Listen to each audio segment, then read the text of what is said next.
Ya, assalamualaikum warahmatullahi wabarakatuh. Rekan-rekan gerbang 7 Tangsel di mana saja Anda berada. Baik, untuk video kali ini saya akan coba mereaction satu buah video dari channelnya Studio Langit, yang mana dalam video ini membahas mengenai keberhasilan dari tentara Malaysia yang berhasil mengusir penjajah Jepang dari tanah Malaysia, dan pada akhirnya Malaysia bisa merdeka karena memang telah berhasil mengusir para penjajah di tanah Malaysia, terutama tentara Jepang yang pada saat itu sebagai penjajah di Malaysia. Oke, rekan-rekan gerbang 7 semuanya, untuk lebih jelasnya kita akan lihat videonya, dan nanti pada akhir video ini saya coba akan komentari mengenai isi atau tanggapan dari video tersebut. Oke, baik, kita lihat. Halo Studio Lovers, penjajahan tentu menyerang semua kawasan di Asia Tenggara, termasuk juga Malaysia yang awalnya menjadi negara pesemakmuran Inggris itu. Berbagai opini menyeruak bahwa kemerdekaan negara jiran itu merupakan sebuah hadiah. Padahal, apabila melihat sejarahnya, negara monarki ini harus bersusah payah mengusir penjajah. Meskipun tidak seberat seperti apa yang dilakukan Indonesia, tetapi kedatangan Jepang yang disambut sukacita oleh negara kita dilawan dengan mengangkat senjata oleh Malaysia. Pertempuran yang terjadi di Kuala Lumpur dan Sarawak tentu adalah bukti bahwa mereka memiliki prajurit yang tidak bisa dianggap enteng oleh siapapun, termasuk Indonesia. Lalu bagaimana ya kehebatannya? Yuk langsung saja ya kalian simak video kita berikut ini. Tapi sebelum kita lanjut, berani perang melawan pasukan tentara Jepang dan terhindar dari penjajahan. Hancurnya pangkalan Angkatan Laut Amerika di Hawaii pada tahun 1941 merupakan awal mula dari adanya penjajahan Jepang terhadap negara Asia Tenggara. Dengan kemenangannya saat itu, mereka ingin merebut semua wilayah jajahan sekutu. Dan perang pun juga tidak dapat dihindarkan di tanah Malaya. Meskipun pada saat itu Nippon dianggap Indonesia adalah sahabat yang membawa cahaya, tetapi berbeda dengan negara tetangga kita itu yang menganggap mereka adalah babak baru dalam penjajahan. Pada tanggal 8 Desember dipimpin oleh Letnan Jenderal Tomoyuki Yamashita, negara matahari terbit memulai serangannya di wilayah Kelantan yang berbalas serangan Malaysia dan sekutu. Ya, maaf saudara, saya tahan sebentar untuk video ini. Dan untuk segmen pertama ini saya ingin mengomentari bahwa tadi dikatakan kedatangan tentara Jepang ke Malaysia dan ke Indonesia ini mempunyai sambutan yang berbeda dari masyarakat Malaysia dan masyarakat Indonesia. Kalau di Malaysia, kehadiran tentara Jepang pada tahun 41 dianggap oleh masyarakat Malaysia adalah sebagai era baru dari penjajahan.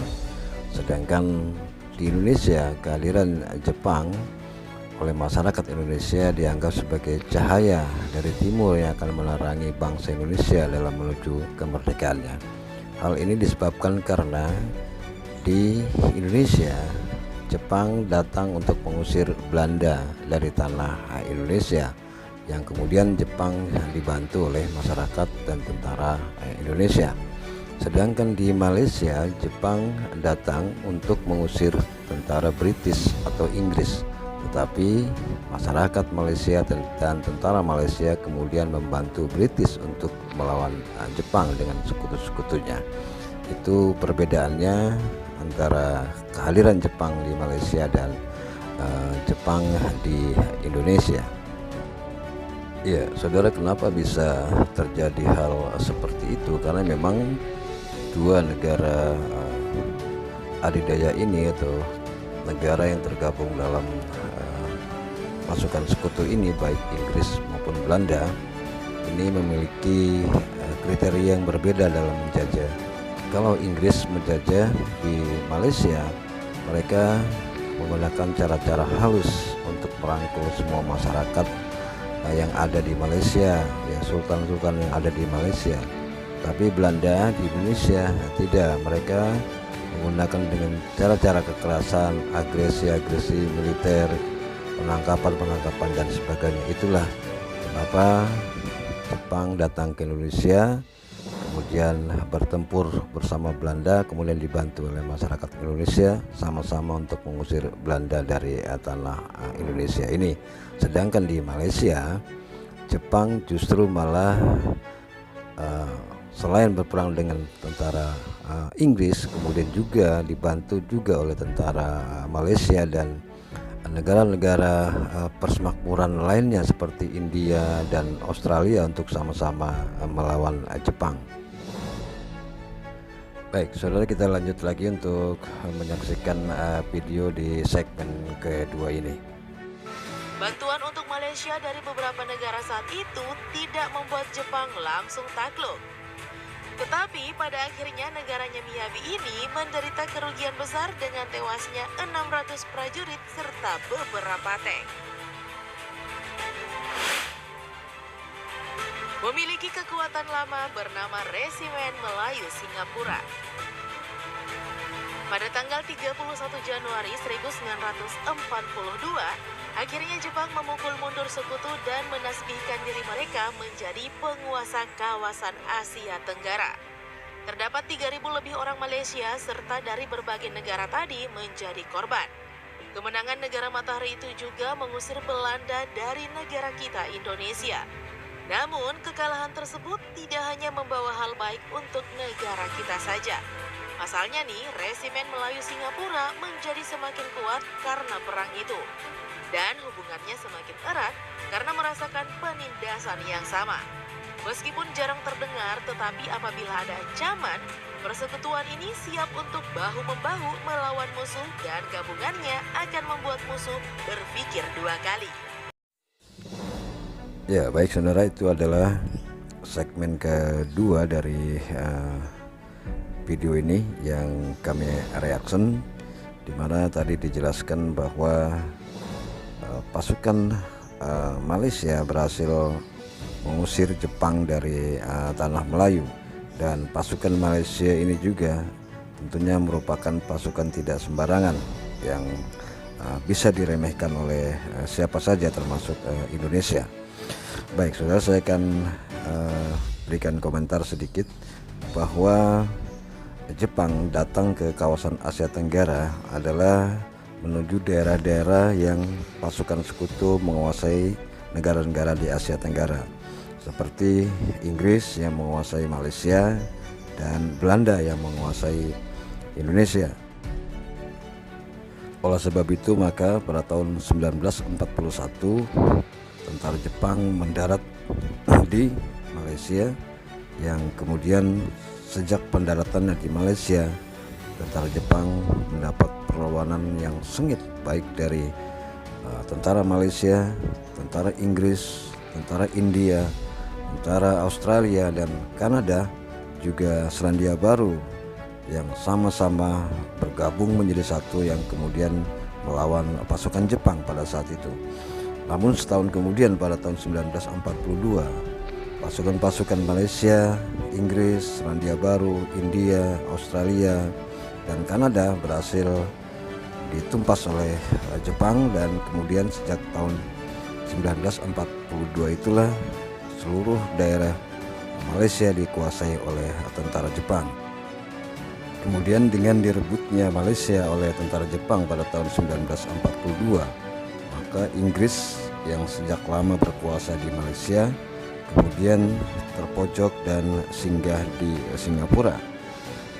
Sejak itulah maka Jepang menguasai Malaysia sampai dengan tahun 1945.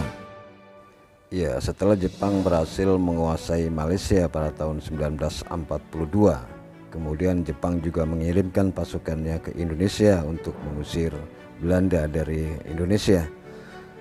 dan berpengalaman dengan apa yang dialami tentara Jepang di Malaysia, yaitu masyarakat Malaysia justru malah membantu penjajah untuk melawannya, maka di Indonesia Jepang datang dengan membawa janji-janji yang kita sebut dengan propaganda Jepang, di mana Jepang mengaku sebagai saudara tua dan akan memberikan kemerdekaan kepada Indonesia di kemudian hari setelah Jepang berhasil mengusir Belanda dari Indonesia. Ya, oleh sebab itu maka kehadiran tentara Jepang di Indonesia disambut dengan baik oleh masyarakat Indonesia, dan kemudian masyarakat Indonesia membantu Jepang dalam rangka mengusir tentara Belanda yang berada di Indonesia. Namun memang pada kenyataannya sejak tahun 1942 sampai dengan 1945 ternyata janji-janji Jepang yang diberikan pada saat dia datang ke Indonesia memang tidak kunjung untuk diberikan. Bahkan malah Jepang menjadi penjajah baru setelah Belanda di Indonesia.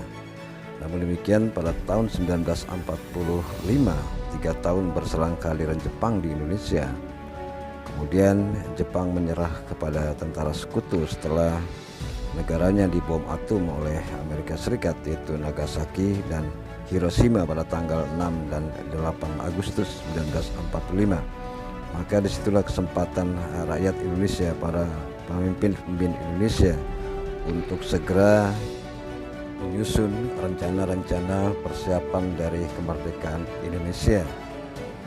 Ya, tepat pada tanggal 15 Agustus 1945, di mana Jepang kemudian menyerah kepada tentara sekutu. Dengan menyerahnya Jepang kepada tentara sekutu, maka pasukan-pasukan Jepang baik yang berada di Indonesia, di Malaysia dalam posisi yang lumpuh. Oleh sebab itu maka para good father Indonesia kemudian segera menyiapkan dan membacakan proklamasi kemerdekaan Republik Indonesia pada tanggal 17 Agustus 1945 tanpa adanya perlawanan dari pihak Jepang itu sendiri, karena memang pada saat itu Jepang telah lumpuh dan menyerah kepada tentara sekutu. Ya, saudara, berbeda dengan posisi tentara Jepang di Malaysia pada saat itu. Pasukan Inggris yang berada di Singapura setelah mendengar bahwa Jepang telah menyerah kepada tentara sekutu pada tanggal 15 Agustus 1945, kemudian tentara Inggris beserta negara-negara persemakmuran termasuk Malaysia, India, Selandia Baru, Australia, dan Kanada kemudian bersama-sama bahu-membahu mengusir kembali Jepang dari tanah Malaysia. Karena dalam posisi Jepang pada saat itu sedang lumpuh dan sudah tidak ada kekuatan lagi, maka Jepang kemudian berhasil dipukul mundur oleh para tentara-tentara Commonwealth tersebut. Ya, yang kemudian akhirnya Jepang harus angkat kaki dari tanah Malaysia. Kemudian Inggris yang kembali menguasai Malaysia pada saat itu pada tanggal 12 September 1945.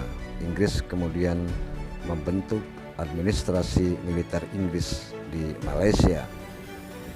Dan setelah kepergian Jepang maka Inggris kembali menjajah Malaysia setelah tahun 1945. Kemudian pada tahun 1957 kemudian Inggris memberikan kemerdekaan kepada Malaysia untuk membentuk negara federasi Malaysia di bawah naungan Inggris yang kita sebut sebagai negara Commonwealth atau negara persemakmuran Inggris. Baik, saudara, hanya itu yang bisa saya sampaikan dalam mereaction video ini, dan barangkali ada rekan-rekan Gerbang 7 yang memiliki pandangan lain terhadap video yang saya reaction ini. Silakan Anda tulis di kolom komentar di bawah ini, dan saya mohon maaf bila mana dalam penjelasan kami dalam reaction video ini ada kesalahan-kesalahan dari fakta-fakta sejarahnya. Sekali lagi saya mohon maaf yang sebesar-besarnya, dan saya mohon saran serta dukungan dari rekan-rekan sekalian. Terima kasih, kurang lebihnya saya mohon maaf. Wabillahi taufiq wal hidayah. Wassalamualaikum warahmatullahi wabarakatuh.